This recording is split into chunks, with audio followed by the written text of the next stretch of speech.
شروع اللہ کا نام لے کر جو بڑا مہربان نہایت رحم والا ہے۔ اور اسی کے پاس غیب کی کنجیاں ہیں جن کو اس کے سوا کوئی نہیں جانتا، اور اسے جنگلوں اور دریاؤں کی سب چیزوں کا علم ہے، اور کوئی پتا نہیں جھڑتا مگر وہ اس کو جانتا ہے،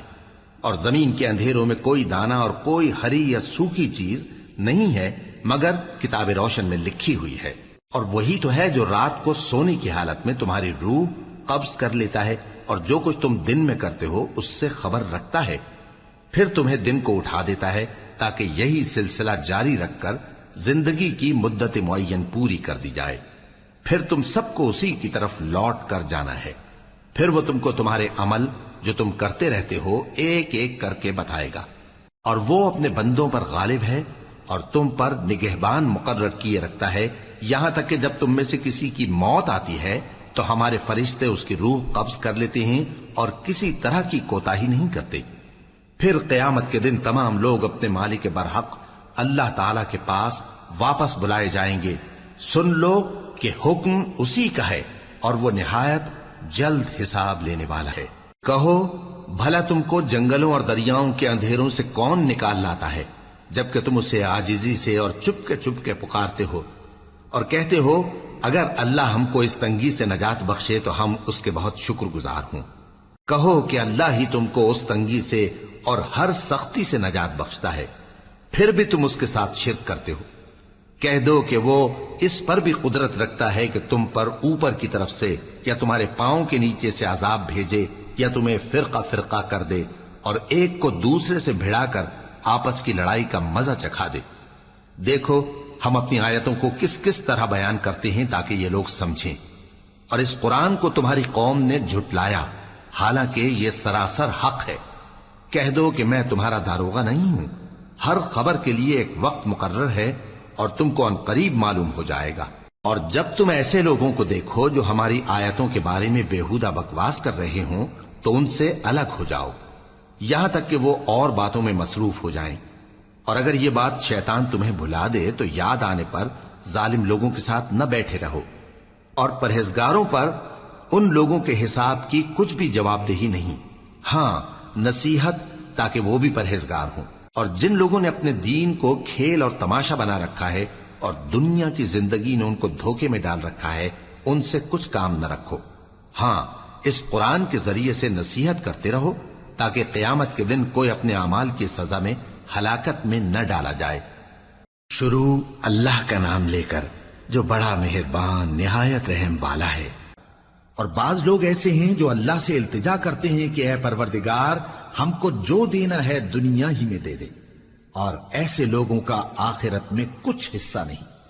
اور بعض ایسے ہیں کہ دعا کرتے ہیں کہ پروردگار ہم کو دنیا میں بھی نعمت عطا فرما اور آخرت میں بھی نعمت بخشیو اور دوزخ کے عذاب سے محفوظ رکھیو۔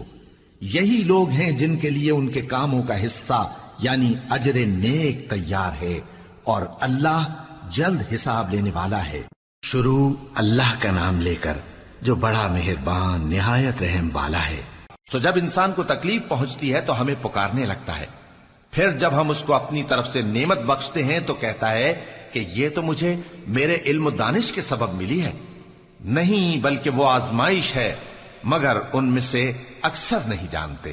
شروع اللہ کا نام لے کر جو بڑا مہربان نہایت رحم والا ہے۔ انسان بھلائی کی دعائیں کرتا کرتا تو تھکتا نہیں، اور اگر اس کو تکلیف پہنچ جاتی ہے تو نا امید ہو جاتا ہے، آس توڑ بیٹھتا ہے، اور اگر تکلیف پہنچنے کے بعد ہم اس کو اپنی رحمت کا مزہ چکھاتے ہیں تو کہتا ہے کہ یہ تو میرا حق تھا اور میں نہیں خیال کرتا کہ قیامت برپا ہو، اور اگر قیامت سچ مچ ہو بھی اور میں اپنے پروردگار کی طرف لوٹایا بھی جاؤں تو میرے لیے اس کے ہاں بھی خوشحالی ہوگی۔ پس کافر جو کچھ کیا کرتے ہیں وہ ہم ضرور ان کو جتائیں گے اور ان کو سخت عذاب کا مزہ چکھائیں گے۔ اور جب ہم انسان کو نعمتوں سے نوازتے ہیں تو وہ منہ موڑ لیتا ہے اور پہلو پھیر کر چل دیتا ہے، اور جب اس کو تکلیف پہنچتی ہے تو لمبی چوڑی دعائیں کرنے لگتا ہے۔ کہو کہ بھلا دیکھو تو اگر یہ قرآن اللہ کی طرف سے ہو پھر بھی تم اس سے انکار کرو تو اس سے بڑھ کر کون گمراہ ہے جو حق کی مخالفت میں دور نکل گیا ہو۔ ہم ان قریب ان کو اطراف عالم میں بھی اور خود ان کی ذات میں بھی اپنی نشانیاں دکھائیں گے، یہاں تک کہ ان پر ظاہر ہو جائے گا کہ قرآن حق ہے۔ شروع اللہ کا نام لے کر جو بڑا مہربان نہایت رحم والا ہے۔ اور نوح کی طرف وحی کی گئی کہ تمہاری قوم میں جو لوگ ایمان لا چکے ان کے سوا اور کوئی ایمان نہیں لائے گا، تو جو کام یہ کر رہے ہیں ان کی وجہ سے غم نہ کھاؤ، اور ایک کشتی ہمارے حکم سے ہمارے سامنے بناؤ، اور جو لوگ ظالم ہیں ان کے بارے میں مجھ سے کچھ نہ کہنا، کیونکہ وہ ضرور غرق کر دیے جائیں گے۔ اور نوح نے کشتی بنانا شروع کر دی، اور جب ان کی قوم کے سردار ان کے پاس سے گزرتے تو ان سے تمسخر کرتے۔ وہ کہتے کہ اگر تم ہم سے تمسخر کرتے ہو تو جس طرح تم ہم سے تمسخر کرتے ہو اسی طرح ایک وقت ہم بھی تم سے تمسخر کریں گے، اور تم کو جلد معلوم ہو جائے گا کہ کس پر عذاب آتا ہے جو اسے رسوا کرے گا، اور کس پر ہمیشہ کا عذاب نازل ہوتا ہے۔ یہاں تک کہ جب ہمارا حکم آ پہنچا اور تنور جوش مارنے لگا تو ہم نے نوح کو حکم دیا کہ ہر قسم کے پالتو جانوروں میں سے جوڑا جوڑا یعنی ایک ایک نر اور ایک ایک مادہ لے لو، اور جس شخص کی نسبت حکم ہو چکا ہے کہ ہلاک ہو جائے گا اس کو چھوڑ کر اپنے گھر والوں کو اور جو ایمان لایا ہو اس کو کشتی میں سوار کر لو، اور ان کے ساتھ ایمان بہت ہی کم لوگ لائے تھے۔ نوح نے کہا کہ اللہ کا نام لے کر کہ اسی کے کرم سے اس کا چلنا اور ٹھہرنا ہے، اس میں سوار ہو جاؤ، بے شک میرا پروردگار بخشنے والا ہے، مہربان ہے۔ اور وہ ان کو لے کر طوفان کی لہروں میں چلنے لگی۔ لہریں کیا تھیں؟ گویا پہاڑ تھے۔ اس وقت نوح نے اپنے بیٹے کو جو کشتی سے الگ تھا پکارا کہ بیٹا ہمارے ساتھ سوار ہو جا اور کافروں میں شامل نہ ہو۔ اس نے کہا کہ میں ابھی پہاڑ سے جا لگوں گا، وہ مجھے پانی سے بچا لے گا۔ فرمایا کہ آج اللہ کے عذاب سے کوئی بچانے والا نہیں اور نہ کوئی بچ سکتا ہے مگر وہی جس پر اللہ رحم کرے۔ اتنے میں دونوں کے درمیان لہر حائل ہو گئی اور وہ ڈوب کر رہ گیا، اور حکم دیا گیا کہ اے زمین اپنا پانی نگل جا اور اے آسمان تھم جا، اور پانی خشک ہو گیا اور کام تمام کر دیا گیا،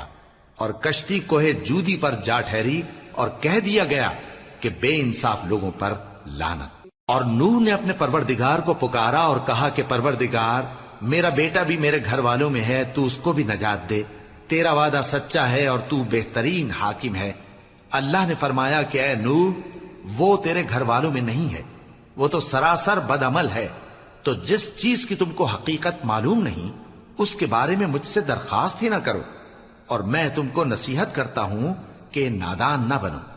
نوح نے کہا پروردگار میں تجھ سے پناہ مانگتا ہوں کہ ایسی چیز کی تجھ سے درخواست کروں جس کی حقیقت مجھے معلوم نہیں،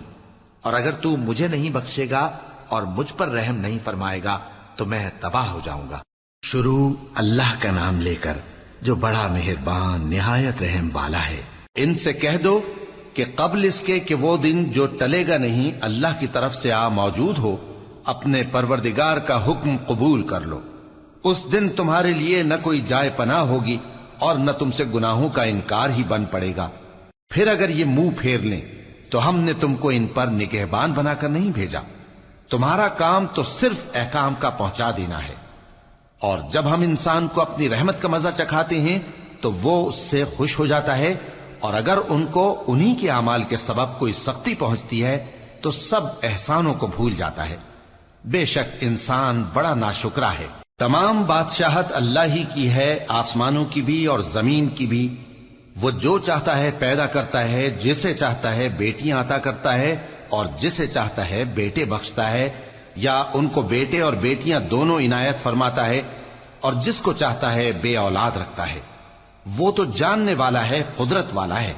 اور کسی آدمی کے لیے ممکن نہیں کہ اللہ اس سے بات کرے مگر وحی کے ذریعے یا پردے کے پیچھے سے یا کوئی فرشتہ بھیج دے، تو وہ اللہ کے حکم سے جو اللہ چاہے القا کرے۔ بے شک وہ بلند و برتر ہے، حکمت والا ہے۔ شروع اللہ کا نام لے کر جو بڑا مہربان نہایت رحم والا ہے۔ اے پیغمبر وہی تو ہے جس نے تم پر یہ کتاب نازل کی جس کی بعض آیتیں محکم ہیں اور وہی اصل کتاب ہیں، اور بعض دوسری متشابہ ہیں، تو جن لوگوں کے دلوں میں کجی ہے